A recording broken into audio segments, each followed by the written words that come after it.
হিমালয় থেকে সুন্দরবন, হঠাৎ বাংলাদেশ কেঁপে কেঁপে ওঠে পদ্মার উচ্ছ্বাসে। সে কোলাহলের রুদ্ধস্বরে আমি পাই উদ্দেশ। জলে ও মাটিতে ভাঙনের বেগ আসে, ভাঙনের বেগ আসে। হঠাৎ নিরীহ মাটিতে কখন জন্ম নিয়েছে সচেতনতার ধান। গত আকালের মৃত্যুকে মুছে আবার এসেছে বাংলাদেশের প্রাণ।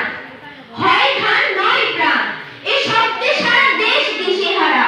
একবার মরে ভুলে গেছে আজ মৃত্যুর ভয়ে তারা। সাবাস বাংলাদেশ, এ পৃথিবী অবাক তাকিয়ে রয়। জ্বলে পুড়ে মরে ছারখার, তবু মাথা নোয়া বার নয়। এবার লোকের ঘরে ঘরে যাবে সোনালি নয় কো রক্তে রঙিন ধান। দেখবে সকল সেখানে জ্বলছে দাও দাও করে বাংলাদেশের প্রাণ। দাও